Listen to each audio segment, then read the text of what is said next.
तर शेवटी झाली बा आपली मॅगी बनवून. तर जय शिवराय मित्रांनो, माझं नाव ऋषिकेश आणि स्वागत आहे तुमचं पुन्हा एकदा आपल्या ब्लॉगमध्ये. त्याला आज होते आपल्या कॉलेजला सुट्टी. मग काय आपला दिवसच आज 1 वाजता उजाडला होता डायरेक्ट. मग नाश्त्याला काय करावं मग काय ठरलं, गेलो आपण डायरेक्ट मॅगी आणायला. मग काय दुकानात गेलो, छोटूनी मॅगी दिली आणि आपण डायरेक्ट चाललो होतो मग मॅगी घेऊन रूमला. 4 पॅकेटं पोट भरून खायची, मस्त राहायचं मॅगीने, तसं काय विषय नाही. मग काय डायरेक्ट म्हणलं आता 2 मिनटात मॅगी बनून जाते म्हणल्यावर काय विषय आहे का.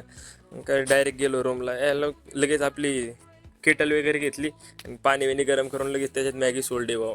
त्याच्यात बी काय ते सांगतात फक्त बा 2 मिनटात मॅगी बिगी बनत, कसलं काय इथं 15 मिनटं झाले हाले तरी बी ती मॅगी बनवणार आहो, काय करावं काय नाही असं झालं तर. शेवटी मग काय झालती बा बनवून. मग काय म्हणलं टाकावं मसाले आणि घ्यावा खाऊन. तुम्ही बी अशी रूमला राहून मॅगी बनवत असेल तर आपल्याला कमेंट करून नक्की सांगा, आणि कोण कोण रूमवर राहणार आहे ती बी सांगा. तशी शेवटी बनलीच मॅगी बा आपली, आणि मॅगीत पाणी बी लय झालं होतं, काय करावं काय नाही अशी गंमत होती बा आपली.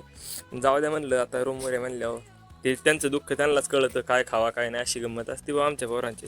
जाऊ द्या, तुम्ही घ्या फॉलो करून.